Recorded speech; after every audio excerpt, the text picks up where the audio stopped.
마태복음 1장 18절부터 25절인데요. 교독하시겠습니다. 제가 먼저 18절을 읽겠습니다. 이제 예수 그리스도의 태어나심은 이러하니라. 그분의 어머니 마리아가 요셉과 정혼하였을 때에 그들이 함께하기 전에 그녀가 성령님으로 말미암아 아이를 뵌 것이 드러나매, 그때에 그녀의 남편 요셉은 의로운 사람이므로 그녀를 공개적인 본보기로 삼기를 원치 아니하여 은밀히 그녀를 버리려고 마음 먹었으나, 그가 이 일들을 생각할 때에 보라, 주의 천사가 꿈에 그에게 나타나 이르되, 너 다윗의 자손 요셉아, 네 아내 마리아 취하는 것을 두려워하지 말라. 그녀 안에 수태된 그것은 성령님으로 말미암았느니라. 그녀가 아들을 낳으리니 너는 그의 이름을 예수라 하라. 이는 그가 자기 백성을 그들의 죄들에서 구원할 것이기 때문이라 하니라. 이제 이 모든 일이 일어난 것은 주에 관하여 대언자를 통해 말씀하신 것을 성취하려 하심이라. 이르시되, 보라, 처녀가 아이를 베어 아들을 낳을 것이요 그들이 그의 이름을 임마누엘이라 하리라 하셨으니, 이것을 번역하면 우리와 함께 계시는 하나님이라는 뜻이라. 이에 요셉이 잠에서 깨어 일어나 주의 천사가 자기에게 지시한 대로 행하여 자기 아내를 취하고, 그녀가 그녀의 맏아들을 낳을 때까지 그녀를 알지 아니하다가 낳음에 그의 이름을 예수라 하니라. 잠시 기도할게요.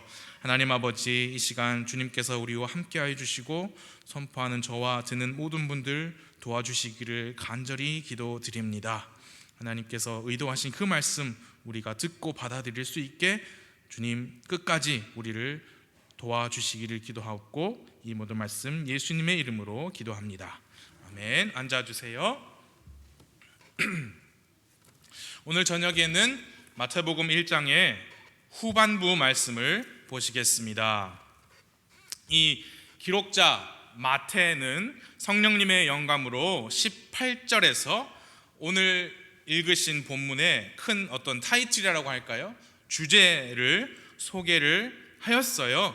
18절의 첫 부분을 봐주시면 주제가 이렇게 나옵니다. 이제 예수 그리스도의 태어나심은 이러하니라. 지난주 수요일에 우리가 마태복음 1장 1절을 함께 보았었죠. 거기서 마태복음서라는 책이 어떤 책인지 소개가 되었습니다. 1장 1절에 아브라함의 자손이시요 다윗의 자손이신 예수 그리스도의 세대에 대한 책이라. 거기서 그렇게 소개를 하고, 이제 18절에서는 이제 예수 그리스도의 태어나심은 이러하니라 라고 말씀하면서 이 마태복음서의 주인공이 누구신지 확실하게 보여주고 있습니다. 제가 1장 1절과 1장 18절을 다시 말씀드리는 이유는 거기 나오는 공통적인 표현이 있죠. 예수 그리스도라는 표현 때문입니다. 마태복음 1장 1절부터 보시면 아시겠지만요, 기록자 마태는 어떤 부연 설명이 없이 그냥 예수 그리스도의 세대에 대한 책이다. 이제 예수 그리스도의 태어나심은 이러하다라고 아무런 소개나 부연 설명이 없이 말씀했습니다. 지난 시간에 보신 대로 이 마태복음서의 1차적인 수신자들이 유대인들입니다. 그들은 아브라함이나 다윗과 같은 인물들에 대하여 어떤 설명이 필요가 없지요. 이름 하나만 들어도 충분히 잘 알고 있는 자기들의 조상님들이지요. 예수 그리스도라는 그 표현만 생각할 때에도 마찬가지입니다. 예수라는 이름은 당시 2세기까지 흔히 있었던 남성의 이름이었다고 해요. 그리고 예수가 이름이었다면 그리스도 그리스도는 타이틀이라고 할 수 있습니다. 직함이라고 할 수 있지요. 그리스도는 기름 부음을 받은 자라는 뜻으로 히브리어 메시아에 해당하는 단어입니다. 그래서 그 유대인들에게 기름 부음을 받은 자라는 표현은 따로 소개를 하지 않고 설명을 하지 않아도 그들이 잘 알고 있는 친숙한 표현이었습니다. 유대인들의 역사 속에서 기름 부음을 받은 직분은 세 직분이 있었죠. 그러니까 제사장이 있었고요, 대언자 그리고 왕들이 기름 부음을 받았습니다. 그래서 예수 그리스도의 사도 중에 한 사람인 마태는 유대인들에게 이 복음서를 기록하면서 예수 그리스도라는 표현을 쉽고 자연스럽게 이렇게 사용을 했고요, 유대인들은 어떤 부연 설명 없이 그것을 잘 알았어요. 그런데 유대인들이 그 단어의 의미는 잘 알았을지 몰라도 그 의미를 받아들이기는 어려웠을 겁니다. 왜냐하면 예수라는 그 사람이 구약 성경에서 약속된 언젠가 오실 메시아라는 사실을 받아들이기가 그들에게는 어려웠을 거예요. 마태는 예수님을 예수 그리스도라고 표현하면서 그 유대인들에게 바로 이분이 약속된 메시아이시다라고 메시지를 주고 있는 겁니다. 그래서 그 사실을 뒷받침하는 근거로 1장 앞부분에서는 예수님께서 아브라함과 다윗의 계보에 따라 태어나신 분이시다 라고 강조했어요. 이제 오늘 보실 1장의 후반부에서는 이 기록자 마태가 예수님이 바로 그리스도시다, 약속된 메시아이시다 라는 사실을 뒷받침하기 위해서 예수 그리스도의 태어나심에 관하여 앞뒤 정황을 설명하고 있습니다. 그래서 오늘 저녁에 이 말씀을 보실 때 그런 배경 때문에 기록이 된 거구나, 그런 배경을 생각하면서 보시면 좋겠습니다. 예수님의 탄생에 관한 말씀은 우리에게 매우 익숙하고요, 아마 여러분께서 모르시는 말씀이 아닐 거예요. 그런데 오늘 우리는 이 말씀을 공부하면서 모르고 있던 것을 뭔가 새로운 게 있느냐, 그거를 알고자 하기보다는 이 기록자 마태가 왜 이 말씀을 기록했는지, 왜 이런 논리를 펼치고 있는지를 이해하고자 하면은 더 말씀이 재미있을 것 같아요. 더 잘 와닿을 것 같습니다. 1장 18절부터 다시 보시겠습니다.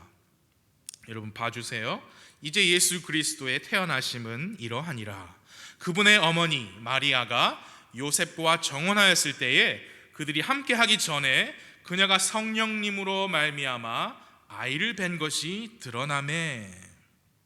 거기 18절 보시면 이제 예수 그리스도의 태어나심은 이러하다라는 큰 주제를 주시고 나서 바로 이어지는 문장의 주인공이 누구입니까? 거기 보시면 이제 예수 그리스도의 태어나심은 이러하니라 라고 해놓고 그 다음 문장의 주인공이 그분의 어머니 마리아가 그렇게 나와요. 지난번에 보셨던 왕의 계보, 그 왕의 계보는요, 아버지 왕과 아들의 계보입니다. 아버지 누구가 아들 아무개를 낳았다. 근데 그 아버지 아무개는 또 아들 누구를 낳았다. 그런데 1장 16절에 와서는 아버지 요셉과 아들 예수님의 관계가 아니고 어머니 마리아와 예수님의 관계가 기록이 되어 있죠. 그리고 그 마리아의 존재감이 18절에도 이어지고 있습니다. 마리아는 그분의 어머니라고 소개가 되었지만 요셉은 마리아와 정혼한 남자로만 소개가 되고 있죠. 왜냐? 요셉은 예수님의 아버지가 아니었으니까요. 그들이 함께 하기 전에 그녀가 성령님으로 말미암아 아이를 뵌 것이 드러나매. 그러니까 배가 불러오니까요, 그렇죠? 근데 요셉 입장에서는 나와 정혼한 이 여인과 아직 함께하기 전이거든요. 함께하기 전에 배가 불러와서 아이 뵌 것이 드러났습니다. 그래서 19절을 봐주시죠. 그때의 19절이에요. 그녀의 남편 요셉은 의로운 사람이므로 그녀를 공개적인 본보기로 삼기를 원치 아니하여 은밀히 그녀를 버리려고 마음 먹었으나, 요셉의 입장에서는 당연히 자기와 정혼한 마리아가 배가 불러오는 것을 보고 당연히 어떻게 생각했겠어요? 자기가 아닌 다른 남자의 아이를 배웠다고 생각할 수밖에 없죠. 정혼한 상태에서 다른 남자, 정혼한 남자가 아닌 다른 남자와 함께하는 일은 율법으로 금지되었었고, 그걸 어긴다, 발견되었다, 그럴 때에는 돌에 맞아 죽게 되는 끔찍한 벌이 정해져 있었습니다. 그리고 그 벌은 그 여자에게만 주는 게 아니고 그 여자가 그 부정한 행위를 같이 저지른 그 남자까지도 같이 성문 밖으로 끌고 나가서 돌로 죽이도록 되어 있었어요. 근데 성경에서 요셉은 의로운 사람이었고 그녀를 공개적인 본보기로 삼기를 원치 않았다. 즉 다른 사람들에게 다 알리고 모두가 보는 앞에서 부정한 사람으로 죽임 당하기를 원치 않았습니다. 그래서 성경에 뭐라 그랬냐면 은밀하게, 그러니까 아무도 모르게 그녀와 헤어지려고 마음을 먹었죠. 사실 율법에 따르면 돌에 맞아 죽게 했어도 돼요. 왜냐하면 요셉과 마리아는 아직 정혼한 사이였지만 그 당시 유대인들의 풍습에 따라서 그 정혼은 이미 두 사람이 결혼한 사이나 마찬가지인 그런 의미를 지녔거든요. 그래서 19절에서도 요셉을 뭐라고 표현했냐면 그녀의 남편이라고 했습니다. 남편이 있는 여인이 다른 남자의 아이를 뵌 것처럼 보인 거예요. 그래서 율법에 따라서 그녀는 사람들 보는 앞에서 돌에 맞아야 했어요. 그러나 요셉은 의로운 사람이었다. 공개적인 본보기로 삼기를 원치 않았죠. 이제 20절을 봐주십시오. 그가 이 일들을 생각할 때에 보라, 주의 천사가 꿈에 그에게 나타나 이르되 너 다윗의 자손 요셉아, 내 아내 마리아 취하는 것을 두려워하지 말라. 그녀 안에 수태된 그것은 성령님으로 말미암았느니라. 주님의 천사가 꿈에 나타나서 오해를 풀어주었습니다. 그녀 안에 수태된 아이는 성령님으로 말미암은 것이다. 여러분 이렇게 한번 생각해 보세요. 만일 요셉이 마리아를 공개적인 본보기로 삼으려고 작정을 했다고 한번 생각해 보십시오. 그래서 제사장들이나 또는 유대교 지도자들 또는 바리새인들 이런 사람들에게 가서 마리아를 고발했다면 어떻게 되었을까요? 주님의 천사가 요셉에게 나타나서 이런 자초지종을 말해 줬다 할지라도 다른 사람들은 마리아를 잡아 죽이려고 했을 거예요. 마리아가 그때까지 지켜왔던 자기의 순전함과 선한 좋은 평판은 진실에 관계없이 완전히 깨졌을 겁니다. 어찌해서 요셉이 마리아의 목숨만은 건졌다고 해도 남은 일평생을 남편 요셉은 아내 마리아에게 큰 죄책감을 지니며 살았을 거예요. 그래서 이 말씀을 드리려고 해요. 여러분 다 아시는 말씀이지만 모든 일에는 자초지종이라는 것이 있죠.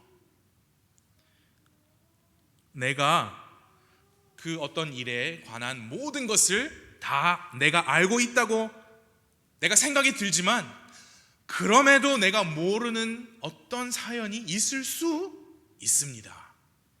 그렇기 때문에 우리는 우리에게 일어나는 민감한 일들에 대해서 특별히 교회 안에서 형제 자매들 안에서 일어날 수 있는 일들에 대하여 우리는 어떻게 하는 게 좋느냐? 여기 요셉처럼 일단은 신중하고 은밀하게 말하고 행동하는 것이 매우 바람직합니다. 왜냐하면요, 내가 모르는 부분은 내 지금 생각이 안 들어요. 내가 이건 모르고 있겠지라는 생각조차도 모르는 거죠. 그런데 나중에 그게 드러날 수가 있잖아요. 내 생각과 나의 오해가 자연스럽게 풀릴 수 있습니다. 어떻게 할 때? 내가 먼저 신중하고 은밀하게 말하고 행동할 때. 야고보서 1장 19절에서 말씀합니다. 그러므로 내 사랑하는 형제들아, 사람마다 듣기는 빨리하고 말하기는 더디하며 진노하는 것도 더디하라 라고 했어요. 그러니까 어떤 일의 일부분만 듣고 말하기를 빨리 하고 진노하기를 빨리 해버리면 나중에 크게 후회할 수 있다는 겁니다. 마리아의 남편 요셉이 의로운 사람이었어요. 남들 모르게 조용히 마리아와 헤어지려고 했습니다. 그랬더니 주님의 천사가 와서 자초지종을 다 알려주었고요, 그 두 사람은 부부의 관계를 이어나갈 수 있었습니다. 매우 중요한 원리이죠. 이제 21절을 보아주십시오. 그녀가 아들을 낳으리니 너는 그의 이름을 예수라 하라. 이는 그가 자기 백성을 그들의 죄들에서 구원할 것이기 때문이라 하니라. 천사가 요셉에게 다 말해줬습니다. 지금 그녀 안에 수태된 것은 성령님으로 된 것이다. 그녀가 아들을 낳을 것이다. 너는 그의 이름을 예수라 하라. 지금 그 주님의 천사는요, 요셉에게 이런 모든 일들이 지금 막 즉흥적으로 일어나는 게 아니고 이미 예정되어 있고 계획된 일이라고 지금 말해주고 있는 거예요. 그녀가 아들을 낳으리니 했습니다. 거기 she shall bring forth a son.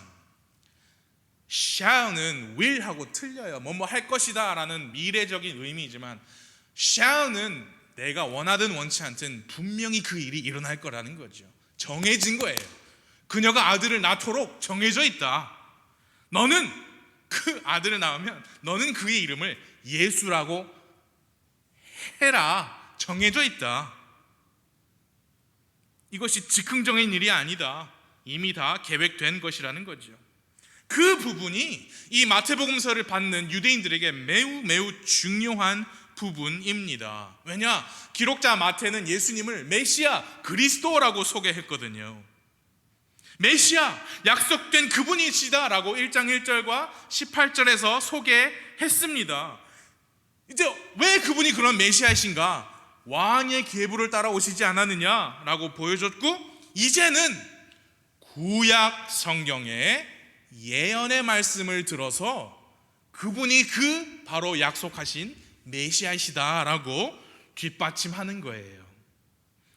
지금 즉흥적으로 일어난 일이 아니고 구약 성경에서 이미 말씀하셨고 그 일이 이제 성취되는 것이다. 그런 중요한 의미가 있죠. 22절과 23절을 봐주세요. 이제 이 모든 일이 일어난 것은 주에 관하여 대언자를 통해 말씀하신 것을 성취하려 하심이라. 이르시되 보라, 처녀가 아이를 베어 아들을 낳을 것이요 그들이 그의 이름을 임마누엘이라 하리라 하셨으니 이것을 번역하면 우리와 함께 계시는 하나님이라는 뜻이라. 그 구절은 예전에 우리가 함께 보았죠. 이사야 7장 14절에 구약 성경의 예언의 말씀을 마태 기록자가 가지고 온 거예요. 이사야 7장 14절. 그러므로 주께서 친히 한 표적을 너에게 주시리라. 보라, 처녀가 수태하여 아들을 낳고 그의 이름을 임마누엘이라 하리라. 그 예언이 지금 마리아의 배가 불러오기 700년 전에 먼저 이사야 대언자를 통해 주어졌습니다. 그때 말씀하셨던 그 처녀가 지금의 마리아이고, 그때 말씀하셨던 그 아들이 임마누엘이라고 부를 바로 그 아들이다 라는 사실을 여러분과 저는 잘 알지요. 그런데 유대인들에게는 받아들이기 힘든 말이었고 오늘날에도 받아들이지 않고 있어요. 명백한 진리이잖아요, 우리가 보기에는. 그런데 오늘날에도 많은 유대인들이, 그리고 그냥 혈통만, 가족만 유대인이 아니라 자기 스스로 정통 유대인이라고 부르는 그 많은 사람들이 예수님을 메시아라고 믿지 않아요. 이제 그분들에게 신약 성경을 보여주죠. 신약 성경 읽어보라. 근데 그분들은 신약 성경을 뭐라고 생각하냐면 구약 성경을 바탕으로 쓴 사람이 꾸며낸 이야기다 라고 받아들이니까 신약 성경 자체를 하나님의 말씀으로 받지 않습니다. 로마서에 우리가 보았죠. 그들에게 일부 눈 머는 일이 지금 생긴 거지요. 그리고 그 이스라엘 사람들은 하나님께 매를 맞고 하나님께서 회복을 하실 텐데 7년 대환란기라는 바로 그 야곱의 환란의 때에 하나님께 매를 맞을 거예요. 그때 많은 그 이스라엘 사람들이 죽을 것이기도 하지만 그 때를 거치면서 그제야 하나님과 관계를 회복을 하고요, 환란기 끝에 예수님께서 우리와 함께 이 땅에 오시지요. 그래서 그제야 비로소 이스라엘 백성이 그 왕 예수 그리스도를 받아들입니다. 그래서 이 땅에 하늘의 왕국이 건설이 되지요. 이사야서 7장 14절에서 임마누엘이라고 나와 있는데 마태복음 1장 23절에서는 이 기록자 마태가 그것을 번역하면 어떤 뜻이다 라는 것까지 친절하게 기록해 놨죠. 번역하면 우리와 함께 계시는 하나님이다. 그런데요, 분명히 1장 21절에서는 천사가 말하기를 그 아들의 이름을 예수라 하라 그랬어요. 임마누엘 아니고. 저는 이게 굉장히 어렸을 때 굉장히 궁금했거든요. 분명히 임마누엘이라고 이름을 해라 했는데 예수라 하라 그랬단 말이죠. 그래서 그 천사는 이사야서를 읽어보지 않았나 보다 되게 궁금했습니다. 분명히 처녀가 수태가 아들을 낳으니 너는 그의 이름을 임마누엘이라 하라. 마태가 다시 그걸 소개하면서 임마누엘이다 라고 하면서도 예수라 하라 그랬거든요. 여러분, 성경에 아시지만 다른 어느 성경에서도 예수님께서 임마누엘이라는 이름으로 불려지는 곳이 없습니다. 신약 성경 통틀어서 임마누엘이라는 그 이름이 여기 한 번 나와요. 마태복음 여기 말고는 뒤로는 나오지도 않아요. 예수님은 임마누엘이라는 이름을 실생활에서 사용하지 않으셨어요. 적어도 신약 성경에 의하면. 그리고 우리가 또 기억해야 될 것은 기록자 마태가 이사야 말씀을 인용하면서 이사야에는 안 나와 있는데 마태복음에서는 임마누엘의 의미도 함께 기록해 놨다는 거지요. 우리와 함께 계시는 하나님이라는 그 뜻을 첨부하여서 기록했습니다. 그래서 임마누엘이라는 이름은 실생활에서 이름으로 사용하라고 주셨다기보다는 그분이 누구이시냐라는 예수님의 정체를 드러내 보이기 위해 주신 이름이다. 그렇게 생각하면 되겠습니다. 우리와 함께 하시는 하나님 예수 그리스도가 바로 그분이시다. 지금 마태는 그렇게 쓰는 거예요. 그런데 너희 유대인들은 그분을 왕으로, 대언자로, 제사장으로 받아들이지 않았고 오히려 그분을 십자가에 죽도록 내어주지 않았느냐? 이제야 알겠습니까? 예수 그리스도께서 구약 성경의 대언자들이 예언하신 바로 그 메시아이십니다. 우리와 함께 계시는 하나님으로 오신 분이시다 라고 지금 이렇게 기록하고 강조하는 거예요. 그래서 여러분, 구약 성경, 신약 성경, 성경 전체를 딱 한 장, 1장, 한 챕터로 요약을 한 게 있다면 마태복음 1장입니다. 마태복음 1장에서 성경의 핵심 주인공이신 예수님을 소개하고 있어요. 어떤 기회보를 따라 나신 분인지 소개했습니다. 그분은 왕의 기회보를 따라 나신 왕이세요. 그리고 마태복음 1장은 예수님을 우리와 함께 계신 하나님 임마누엘이라고 소개합니다. 하늘에 계셨지만, 하나님이셨지만 하늘의 영광을 떠나 이 땅으로 내려오신 성육신하신 하나님으로 소개합니다. 그리고 마태복음 1장은 예수님을 구원자로 소개합니다. 거기 21절을 다시 보아주세요. 1장 21절, 그녀가 아들을 낳으리니 너는 그의 이름을 예수라 하라. 이는 그가 자기 백성을 그들의 죄들에서 구원할 것이기 때문이라 하니라. 그 이름을 예수라 하라. 이는, 그 이유는, 그 까닭은 그가 자기 백성을 자기들의 죄들에서 구원할 분이기 때문이다. 여러분, 그 우리말로 예수라 하는 그 이름, 그리스어로는 예수스, 히브리어로는 예슈아. 그 예슈아라는 히브리어 이름이 바벨론 포로 생활하기 이전에는 예호슈아라고 했답니다. 우리가 잘 아는 모세를 이어받은 그 후계자 여호수아의 이름과 같은 이름이에요. 그 뜻은 무엇이냐? 거기 앞에는 여호가 그 여러분 아시는 하나님의 이름이세요. 그 뜻이 무엇이냐? 하나님이 구원이시다, 또는 하나님께서 구원하신다 라는 의미입니다.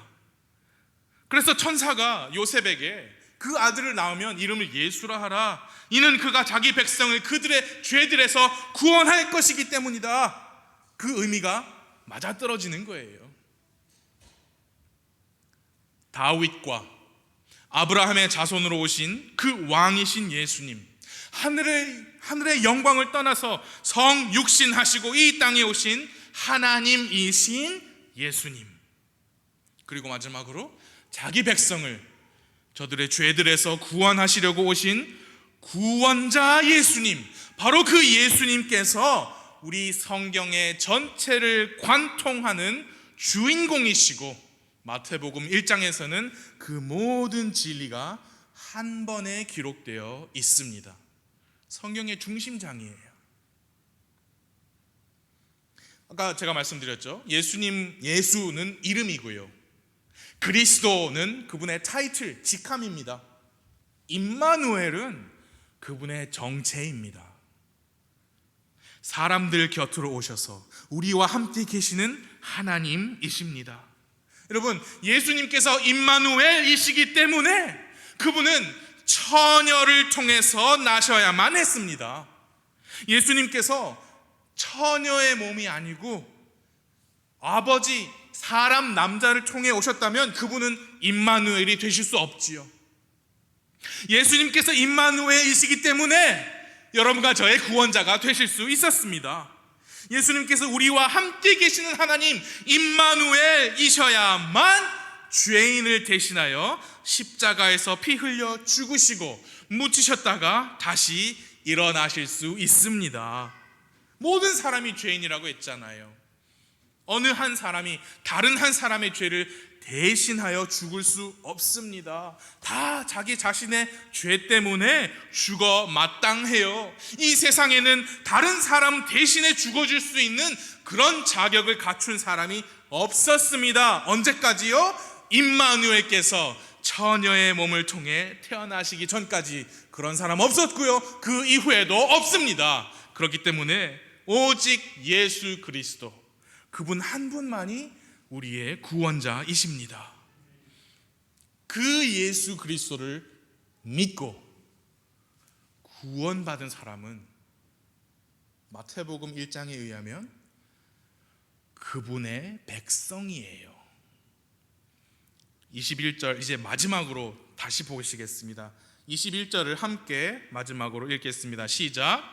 그녀가 아들을 낳으리니 너는 그의 이름을 예수라 하라.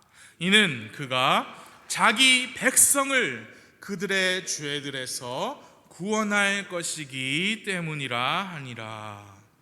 그래서 구원받으신 여러분과 저는 예수님의 백성입니다. 임마누엘의 백성입니다. 그것을 잊지 마시길 바랍니다.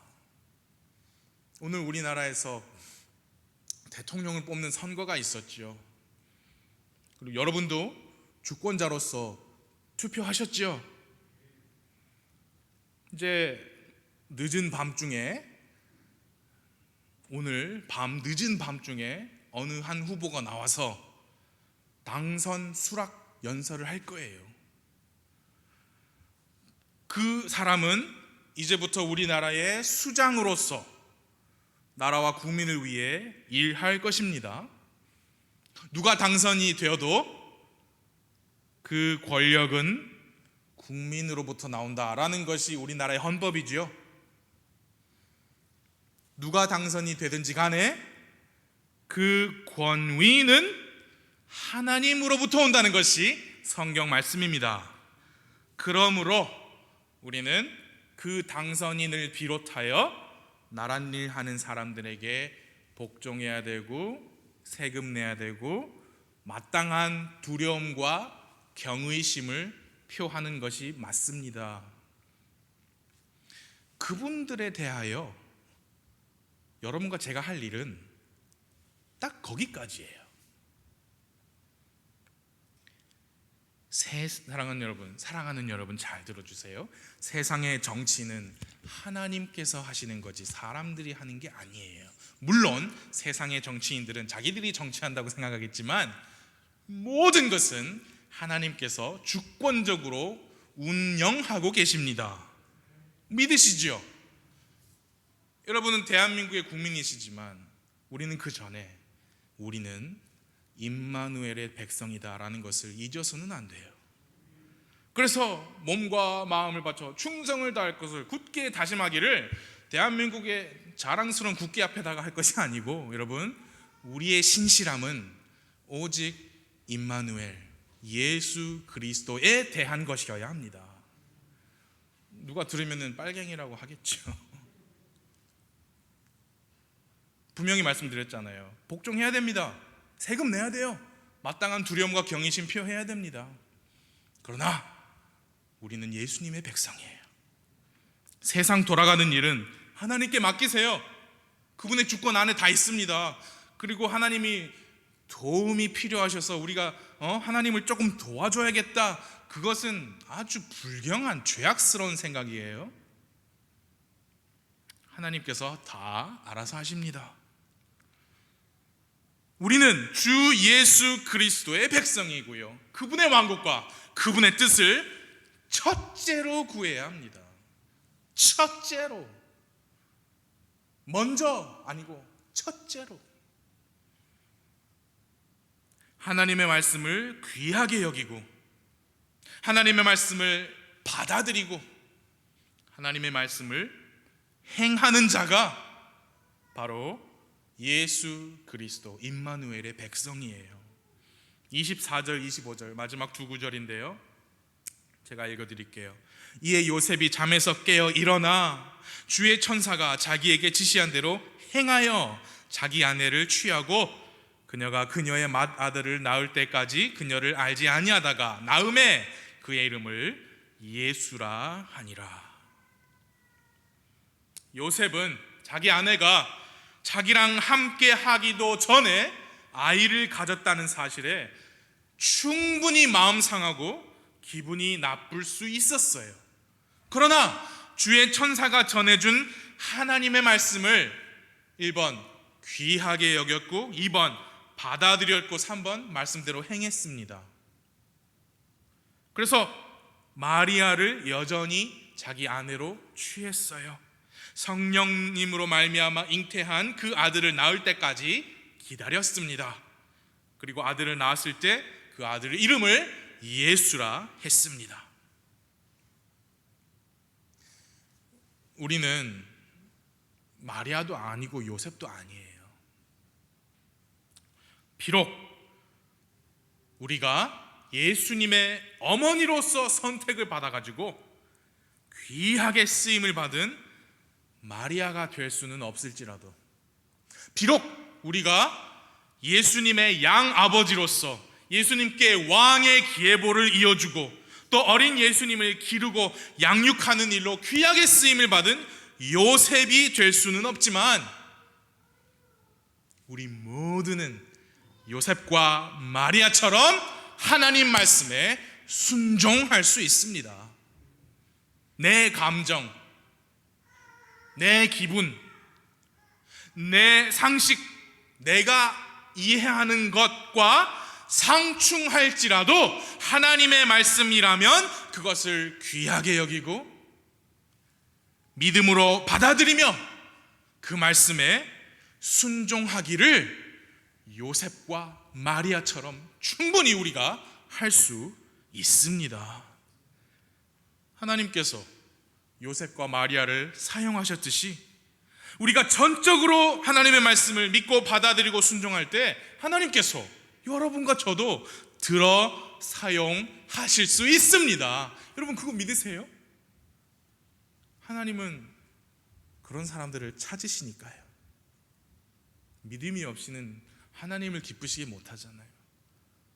하나님께 나아가는 자는 하나님께서 계시다라는 것과 부지런히 자기를 찾는 자들에게 상 주시는 분이다 라는 것을 믿는 믿음을 하나님께서 기뻐하십니다.